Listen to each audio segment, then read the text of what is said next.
This coverage of MWC is brought to you by Bitdefender Mobile Security. Hey, it's Josh Vergara from Android Authority. What's going on, everybody? And we are continuing our plethora of feature focus videos to show you what is new on the Samsung Galaxy S5. This time, our feature focus is on the camera.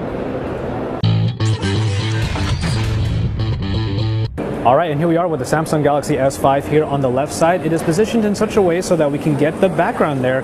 Samsung was gracious enough to have a small display here in order for us to really test out the capabilities of the camera. And so there you go. You saw already that it autofocused in a very quick manner, and it's focused on those hot air balloons that are in the display. Now, the camera is an ISOCELL 16 megapixel shooter that boasts just fractions of a second in terms of the autofocus, and that's exactly what we're looking at here. Now, I have it in this one display over here so that it focuses on the hot air balloons there, but if I were to tap onto the other side, it'll find that area very quickly. And I'll tap here in order to get it onto the hot air balloons again. As you can see there, it does focus very quickly. I will move the phone over to this display right here, and as I'm moving it, you see that it's already focusing so quickly onto those. So that's a nice feature of the new camera here on the Samsung Galaxy S5 that allows you to really get the focus just right very quickly.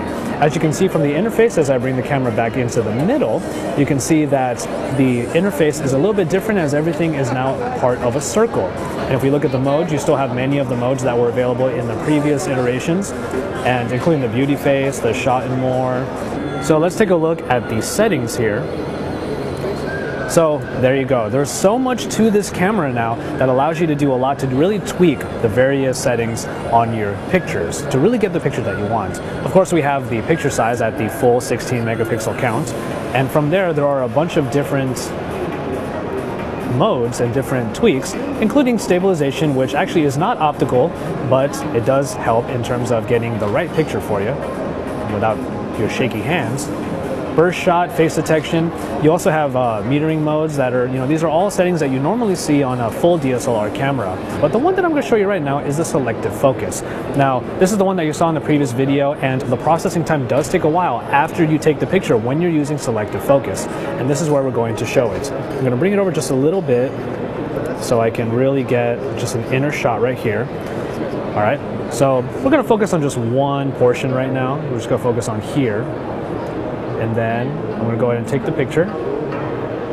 You hold the device steady while it's taking the picture, and then it'll process for a while, because essentially what it's doing is it's taking the focus, different shots of the focus in various portions of the depth of field. You have the display in the back and also the display up front, and we're going to see exactly how that turned out. All right, and now here is the shot. And now as you can see with the lower aperture of the camera itself, you'll see that the back has a little bit of blurriness to it. That's the depth of field effect that you get with the full-on camera. However, now that you have a selective focus on, you see how clear this front one is. We're going to see if we can get the back cleared up as well. We have the near focus here, but if I hit far focus, it will show the shots with the far focus on instead. You see how clear that became.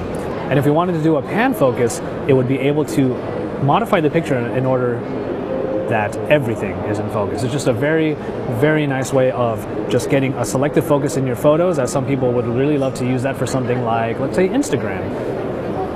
Here's a near focus, the far focus, and the pan focus. So let's turn off the selective focus. We're back to the full auto. And if I head back to the settings, we will find HDR right here. So now HDR is on, and you probably saw in the background already, you see that this subject on the left side, which is in a darker portion of this display, and there's a much brighter portion in the back, was finally brought into a much better exposure. So let's go ahead and head back right there, and we have the two various areas of focus. I'm a little bit close to this. There you go, we have it there. So when you have HDR on, even the blown out sections of the background will be able to be in focus and also exposed properly compared to the stuff that is in a darker area.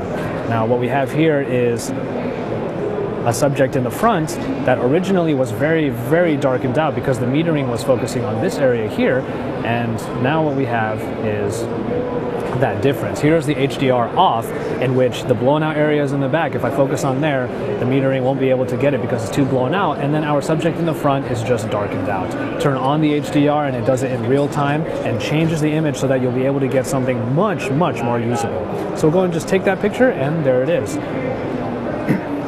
There you go. We take a look at the picture there, and we have a much better exposed photo showing the details in the blown out area in the back and also the one in the front. And so there you have it for this feature focus on the Samsung Galaxy S5 camera. We're going to take a bunch of pictures with this unit right here and try to get those pictures out to you on the site, androidauthority.com, of course, and report back with the quality of the pictures. We do expect them to be quite great, as Samsung Galaxy S cameras have been quite good in the past, but now it has the ISOCELL technology at 16 whole megapixels, which is a lot of power for what could be one of the best cameras on a smartphone yet. The two features that we did look at were HDR and the selective focus, and as we look through here, there are a lot of features and settings that you can use to really tweak for your photography. And so keep it tuned here to Android Authority for all of the best Samsung Galaxy S5 coverage. We're taking a look at a lot of aspects of this new flagship phone, so we're going to report back to you with all of our findings. It's Josh Vergara from Android Authority reporting to you live from the Mobile World Congress at the Samsung booth here in Barcelona, Spain.